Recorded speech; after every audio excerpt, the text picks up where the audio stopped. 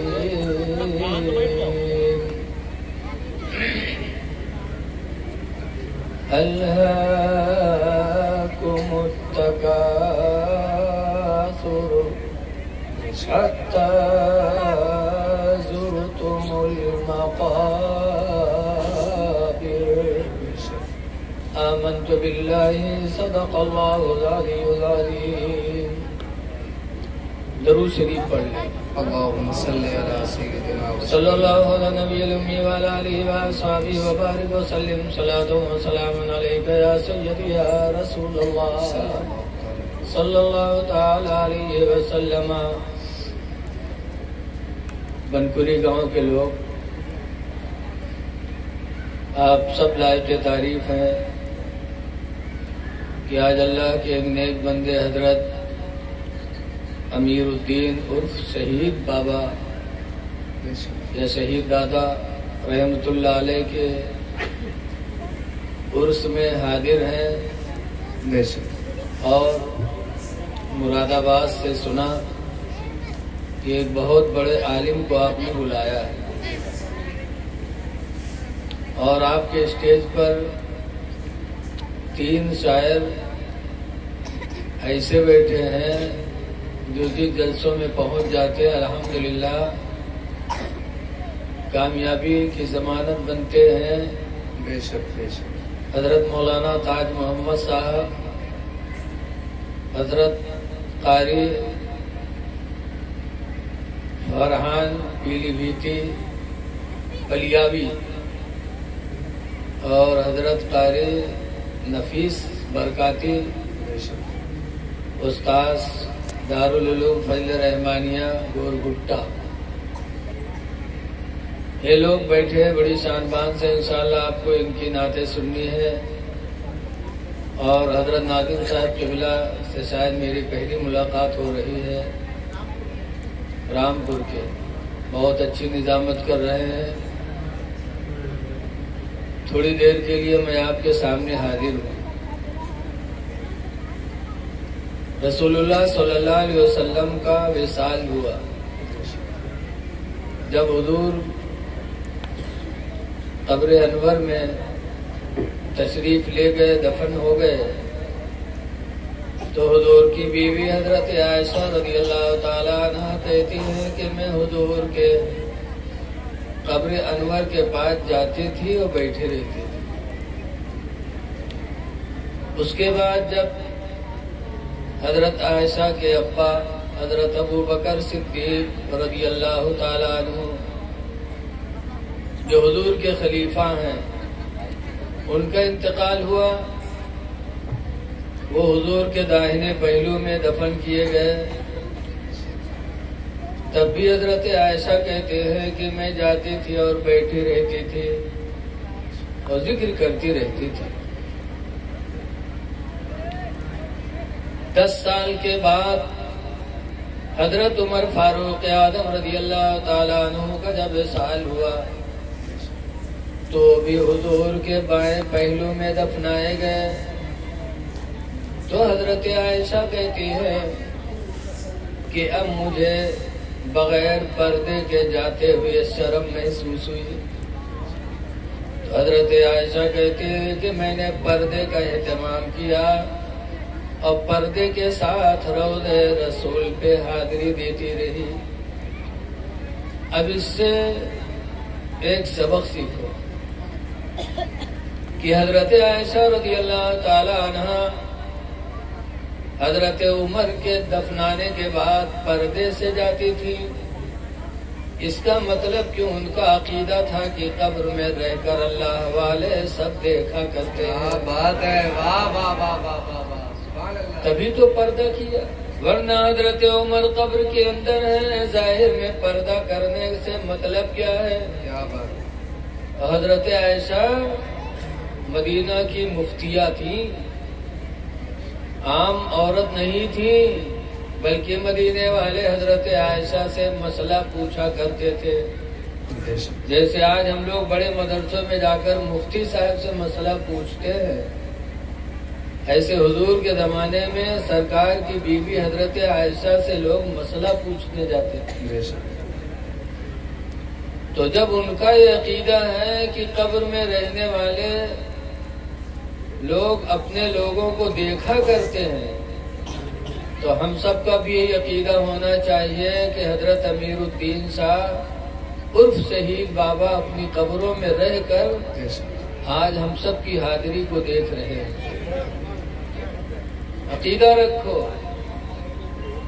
حدیث پاک ہے کہ مرنے کے بعد مسلمان کی نگاہیں اور تیز ہو جاتی ہیں، سننے اور دیکھنے کی طاقت کو اللہ تعالیٰ بڑھا دیتا. بے شک بے شک. تو یہاں آئے ہو تو ادب کے ساتھ بیٹھو، تاکہ یہ سوچو کہ صاحب مزار ہم لوگوں کو دیکھ رہے ہیں. اور دوسری بات یہ معلوم ہوئی کہ اگر عورت شریعت کے مسائل جانتی ہے اور ادب کا لحاظ رکھ سکتی ہے تو قبر پہ جا سکتی ہے. لیکن عام یہی ہے کہ عورتوں کو شریعت کے احکام کم معلوم ہے، اسی لیے اہل سنت کی طرف سے منادی کر دی گئی کہ قبروں پہ عورتیں حاضری نہ دیں. یہ پردوں میں جو ہے نقابوں پہن کے جائیے تب ہوں کمر پر رسہ باندھ کے جائیے. تو بتائیے پردہ ہوئے کہ نقاب کی بھی حرمتی کرے گی. نقاب پہنیے تو کمر میں یہ رسہ بنی ہے، لاگت ہے ڈانکا ڈالے جاتے. کتنی بے حیا وہ عورتیں لگتی ہیں جو نقاب پہننے کے بعد کمر میں پٹی باندھتی. ارے نقاب کس لیے ایجاد ہوا ہے؟ نقاب ایجاد ہوا ہے جسم کے اونچے نیچے حصے کو چھپانے کے لیے، تاکہ عورت کے نیچے اونچے جسم کے اونچائی پر انسان کی نگاہ نہ پڑ سکے. لیکن آج نقاب کا مقصد ختم ہو گیا. نقاب میں یہ بھی ایسا پھول کر ہوئی ہیں کہ دور سے آدمی دیکھے والے سے. ارے نقاب کس لیے تھا؟ تو ایسے جیسے ایک آدمی گوا بنارس اور وہاں ساڑی کی مارکیٹ میں پہنچ گیا، دیکھے ساڑی بہت بڑھیا بڑھیا بکائے تو وہ اپنے مہروا خاطر ایک ساڑی خرید لی لال کلر کی. اور کیا رتیا کلر کون مل رہا ہے؟ اتنی کریا کی تاو پھیل رہا ہے کیسا، اور ساڑی لال کلر کے لے آؤ. جب لاوا دیکھے سورتیا بہت کچھ تو جلدی جلدی نہائے تو ساڑی پہن کے مرد کے آگے گئے، کہیں دیکھو دیکھو ہم کون میں لاگی تھا. جیسے آج کل ماں بہنوں کو بس یہ شوق ہے کہ ہم اچھی لگیں، ہماری عزت چھپتی ہے کہ نہیں چھپتی ہے اس کی فکر نہیں، بس یہ کہ اچھی لگے. ایسی اور بھی ساڑی پہن کے مرد کے آگے گئے، کہیں دیکھو ہم کون میں لاگی تھے. تو کہتے تم تو ویسے لاگا تھا جیسے کوئلہ کے ڈھیر میں آگ لگ گئے، بس ساڑی نوچ کے پھینک دیے سب گریاوے لگا. لباس پہنو تو سب سے پہلے دیکھو یہ کہ ہماری عزت چھپ رہی ہے کہ نہیں، پھر دوسرے نمبر پر دیکھو کہ یہ لباس ہمارے لیے خوبصورتی کا سہارا ہے کہ نہیں.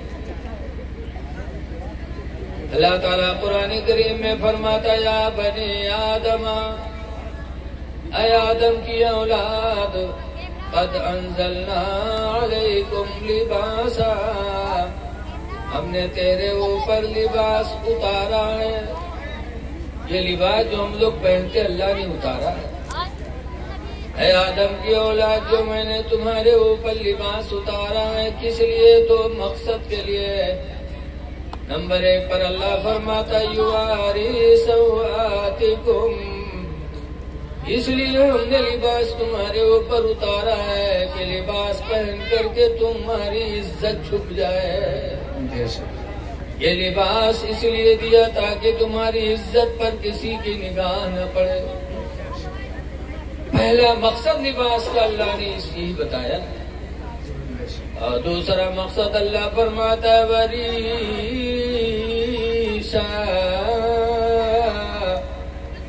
اور دوسرا مقصد، دوسرا فائدہ اس لیے کہ یہ لباس تم کو خوبصورت بنا دے۔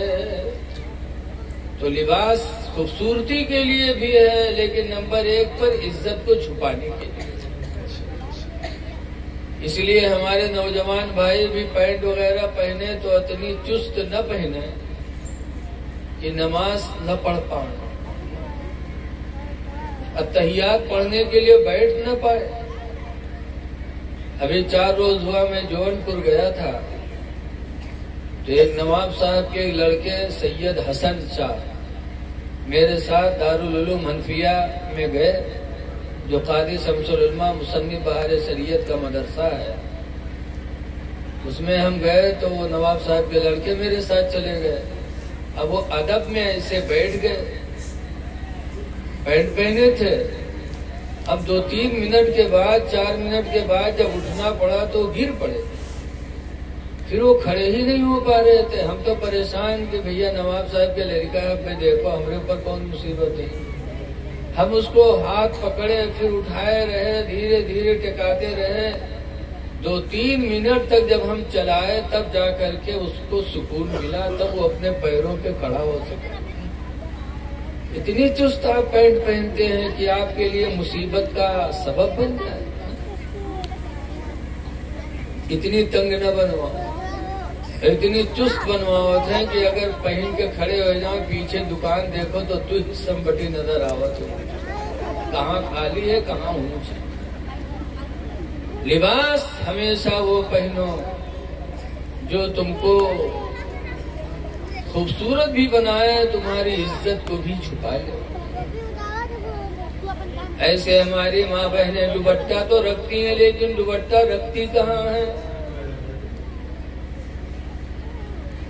دوپٹہ ہے تو اللہ تعالیٰ نے دیا، لیکن کس لیے؟ تو سورہ نور میں اللہ تعالیٰ 18واں پارہ میں فرماتا ہے، قاری عرفان صاحب قبلہ اسٹیج پر بیٹھے ہیں، جو خطیب بھی ہیں حافظ بھی ہیں، غلطی ہوگی بتائیں گے حفاظ لوگ۔ 18واں پارہ میں اللہ فرماتا وَلْيَضْرِبْنَ بِخُمُرِهِنَّ عَلَى جُيُوبِهِنَّ، کہ عورتوں کو چاہیے کہ اپنے دوپٹے کو اپنے سینے پر ڈالے رہیں، سینے پر دوپٹہ ڈالیں تاکہ سینے پر کسی غیر کی نگاہ نہ پڑ سکے۔ لیکن آج دوپٹہ صرف گلے میں ہے۔ اللہ نے قرآن میں فرمایا وَلْيَضْرِبْنَ بِخُمُرِهِنَّ عَلَى جُيُوبِهِنَّ، یہ عورتیں اپنا دوپٹہ اپنے سینوں پر ڈال لیں تاکہ کسی کی نگاہ نہ پڑے۔ کپڑا آپ لے لو اور اس کا مقصد حاصل نہ ہو۔ آج دوپٹہ اتنا باریک ہوتا ہے کہ سر پہ اوڑھ بھی لیا لیکن سر کی سیاہی باہر دکھائی پڑتی ہے۔ ایسا دوپٹہ بھی منع ہے اسلام میں۔ اسی لیے اگر کوئی عورت ایسا دوپٹہ اوڑھ کر نماز ادا کی جس دوپٹے کے اوپر سے بالوں کی سیاہی نظر آئے تو اس عورت کی نماز نہیں ہوگی، کیونکہ اس نے ستر کو چھپایا ہی نہیں۔ بہرکیف میں اتنی باتیں اس لیے بولا ہوں کہ آپ آئے ہو یہاں تو یہ عقیدہ رکھ کے بیٹھو کہ جس کے عرس میں ہم آئے ہیں، مزار تو گاؤں میں ہے لیکن یہ دوری اللہ والوں کے لیے دوری نہیں ہوتی۔ یہ ہم کو تم کو دیکھ رہے ہیں، ادب کا لحاظ رکھو۔ قرآن کریم 30ویں پارے کی ایک آیت میں نے پڑھی ہے، اللہ تعالیٰ فرماتا ہے